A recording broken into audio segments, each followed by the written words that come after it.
Muy buenos días para todos. En primer lugar, agradecerle a la Universidad Sergio Arboleda, en cabeza de sus directivas, a la Facultad de Derecho también muy especialmente, y por supuesto a la revista Semana, por la invitación a este foro, que en buena hora se ha citado para debatir de cara a la opinión pública la verdad de hechos como los de Santo Domingo y Mapiripán, particularmente en la instancia del sistema interamericano, donde estos procesos han tenido desarrollo y cabida. Traer el caso de Mapiripán no es coincidencia. Tal vez sí hay 11 casos que han sido conocidos por la Corte Interamericana, tratándose de Colombia. Este es el caso que a todas luces refleja las debilidades, los riesgos y las fallas del sistema interamericano, y les voy a contar por qué. Hasta hace 6 meses, yo creo que éramos muy pocos los que nos atrevíamos a cuestionar el fallo de la Corte Interamericana del 2005, en el que se halló responsable a la nación y se exigieron una serie de medidas como indemnizar las víctimas. Pero resulta que en octubre, y traigo la fotografía de la señora Mariela Contreras, le pido, doctor Luis Guillermo Pérez Casas, que le preste atención a mi presentación, que quiero que usted nos dé algunas explicaciones al respecto, si así lo tiene a bien. Pero aquí tenemos a la señora Mariela Contreras. Hasta hace menos de 6 meses era una damnificada de Mapiripán. Había perdido a su esposo y a sus 2 hijos en la masacre. Y resulta que en octubre esta señora sale ante la opinión pública nacional e internacional y dice que ella, asesorada por el colectivo José Alvear Restrepo, que aquí está presente, se declaró víctima de la masacre de Mapiripán, pero que eso es falso.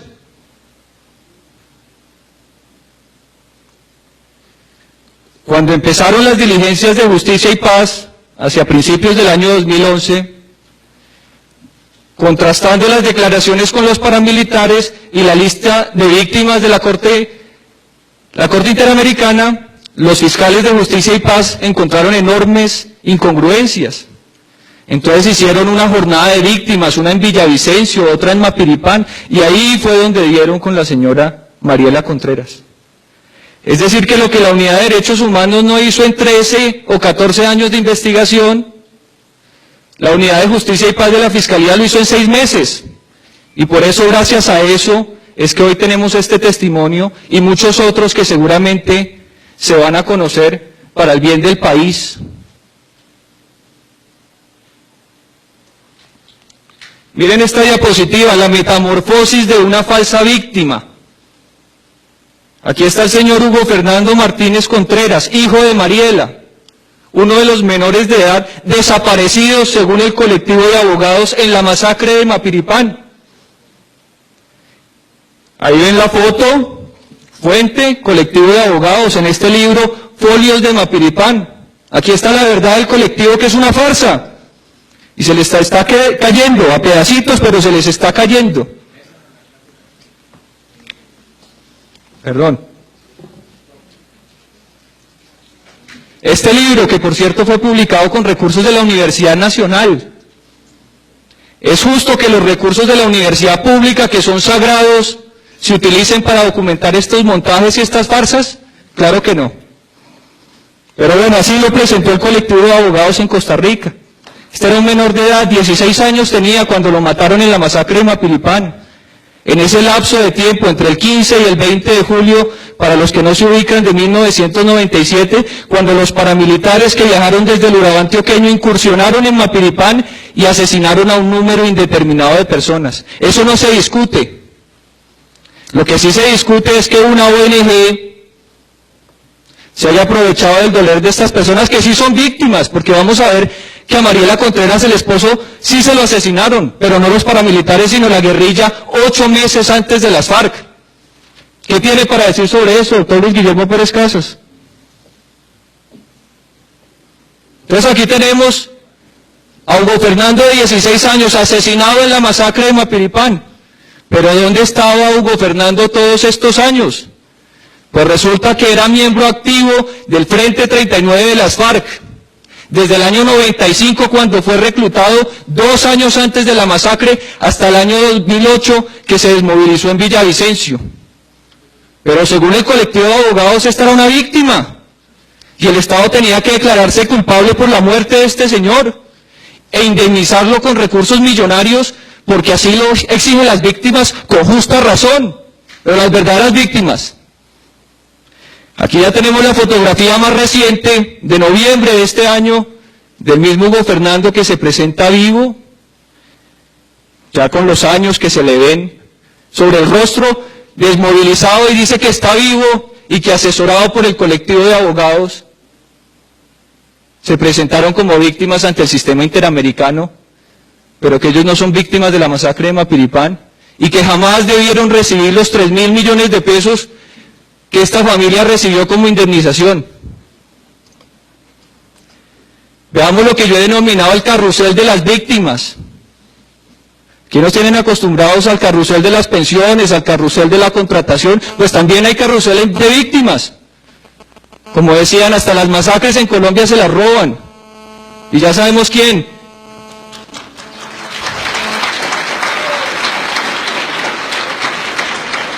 Entonces aquí tenemos, porque el tiempo es corto, lo que fue el devenir en el sistema interamericano, las diferentes etapas, desde el año 99, cuando el colectivo de abogados y otra ONG, SEGIL, se presentan como peticionarios ante la Comisión Interamericana exigiendo la responsabilidad del Estado colombiano.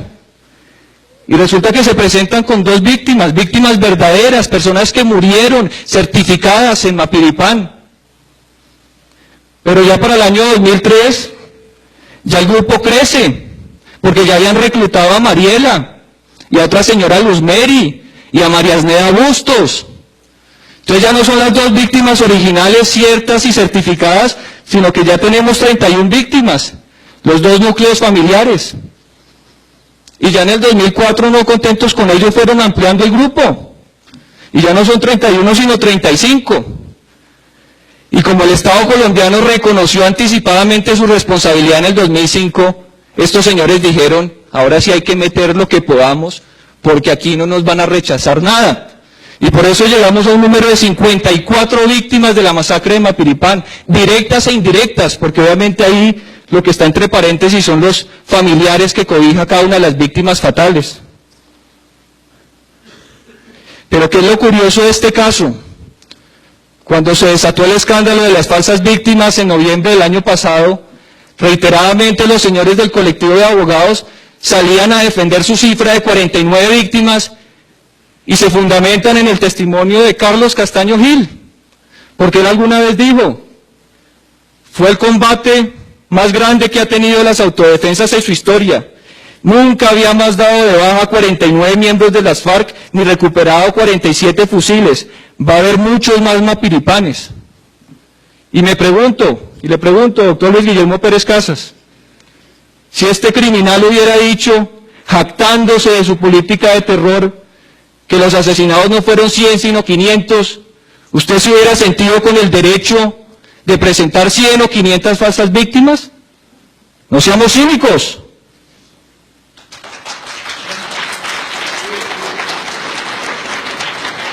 Pero es que el caso de Mariela Contreras, lamentablemente no es la excepción, sino es la regla en el fallo de la Corte Interamericana.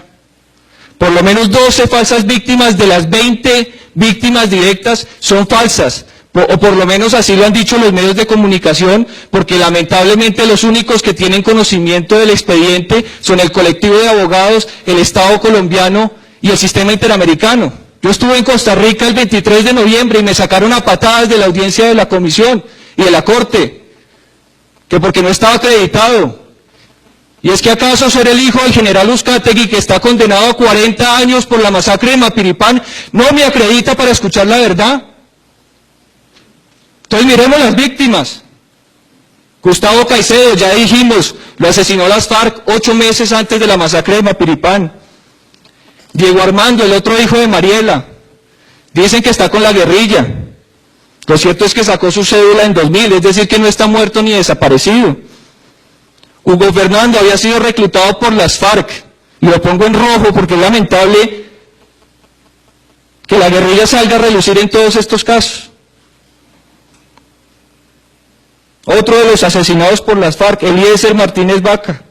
Ese no lo representaban ustedes, doctor Luis Guillermo Pérez Casas. Le abono eso. Pero a los demás sí. Omar Patiño Vaca, reclutado por las FARC en el 2002. Manuel Arévalo, falleció de muerte natural en el 99. Raúl Morales se registró como desplazado en el 2011 y fue llamado a interrogatorio por este tema de las falsas víctimas. Entonces, como les digo, es lamentable que veamos que estas personas ni siquiera murieron en Mapiripán, que su gran mayoría fueron afectados y víctimas de la guerrilla. Entonces, ¿qué es lo que está pasando acá? ¿Qué pasa con el colectivo de abogados? ¿A quién le están haciendo el mandado? ¿Por qué le están lavando los muertos a la guerrilla? Si estas personas merecen verdad, justicia y reparación. Pero verdad no es que se diga que el responsable de sus muertes fue el general Uzcategui. Justicia no es que se le tenga condenado. Reparación no es que se le paguen 3.000 millones por un proceso en el que no tienen cabida como víctimas de una masacre paramilitar. Entonces esto es muy cuestionable. Y yo no tengo miedo a decir esto porque esto está probado. Y si me quiere denunciar mañana por calumnia, doctor Luis Guillermo Pérez Casas, como lo ha hecho con mi padre, hágalo. Y contento asistiría a los estrados judiciales para entregar las pruebas que tengo que soportan esta verdad. Mi verdad. Tan respetable como cualquier otra. Pero veamos un poco más y me quedan unos minuticos. Le pediría al doctor Montealegre, que ha sido tan generoso, que a mí también me regale unos cuantos. Vamos a hablar de las medidas cautelares, un mecanismo importante, trascendental, para que en los casos de urgencia se cobije a las personas que corren algún riesgo con estas medidas. Lo decía el amigo, señalándonos que la persona al lado ha solicitado medidas cautelares y no le han sido otorgadas. ¿Y por qué, amigo mío? Porque se las estaban asignando a las víctimas de la masacre de Mapiripán. Tenemos aquí a Roosevelt Asdrúbal, el otro hijo de Mariela Contreras. La Corte Interamericana le dio medidas cautelares el 4 de febrero de 2005, así está en la sentencia. Y le dijo, señores estados colombianos, ustedes me protegen a este señor. Y además de eso, le dio una platica al final del proceso que ahí está relacionada. Este señor estaba con la guerrilla. En el 2005, cuando le dan medidas cautelares, resulta que estaba ahora con la guerrilla. Me pregunto yo, ¿qué hubiera pasado si a este señor lo hubieran asesinado en un enfrentamiento con el ejército? ¿Sería un falso positivo porque era un civil con medidas cautelares de la Corte Interamericana de Derechos Humanos? Gracias a Dios no sucedió eso, porque ya no serían 3.000 los presos militares en las cárceles, sino que serían más. Entonces, ¿a quién se le están otorgando las medidas cautelares? ¿Con qué criterio? ¿Con un criterio criminal? Miami por cárcel. Un artículo de la revista Semana de octubre del año pasado. Este es el coronel Hernán Orozco Castro, el comandante del batallón París en julio del 97, cuando suceden los hechos de Mapiripán. Fue el que recibió a los paramilitares en el aeropuerto. Fue el que los dejó pasar por todos los retenes. Existe el testimonio del obispo del Guaviare, que dice que los paramilitares que iban de ropa de civil entraron a las instalaciones de este coronel y se pusieron el uniforme militar para seguir para Mapiripán. La responsabilidad de este señor no tiene ni admite duda. Tanto así que ya está condenado por el Estado colombiano en todas las instancias a 40 años de cárcel por la masacre de Mapiripán. Pero el señor vive cómodamente en Miami porque el colectivo de abogados gestionó medidas cautelares ante la Comisión Interamericana de Derechos Humanos. ¿No debería estar este señor poniéndole la cara a las víctimas que usted dice defender, doctor Luis Guillermo Pérez Casas?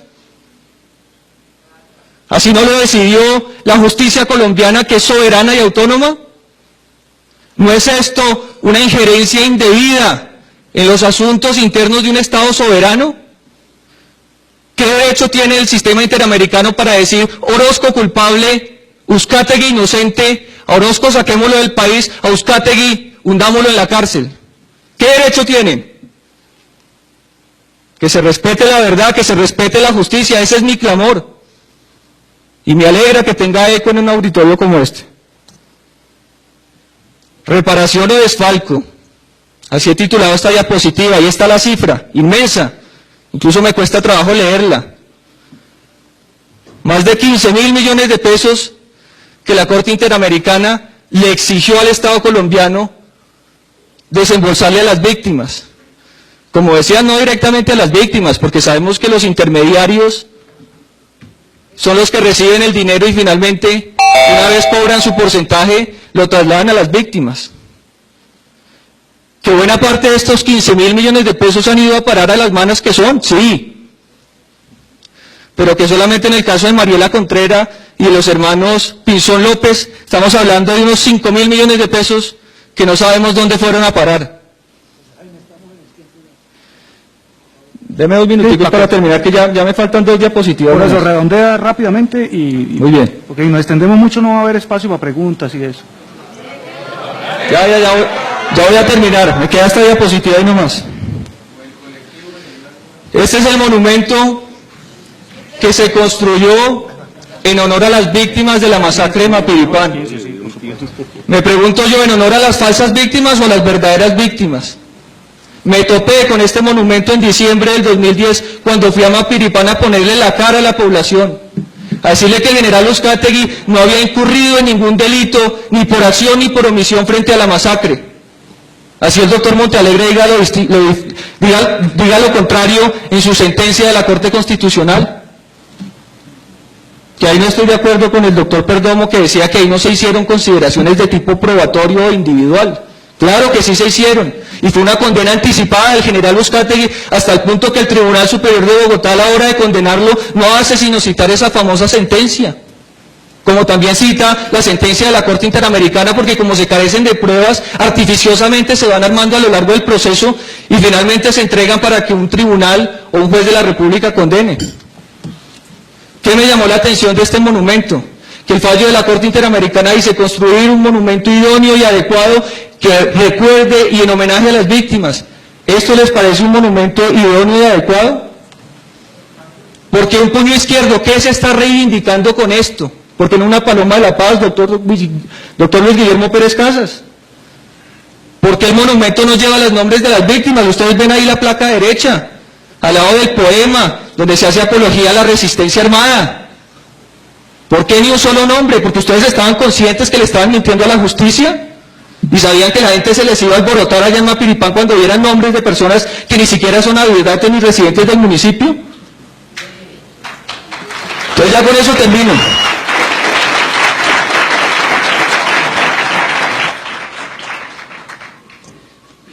Esta es la página donde tengo toda la información del caso. Los invito a consultarlo porque ya se me ha acabado el tiempo.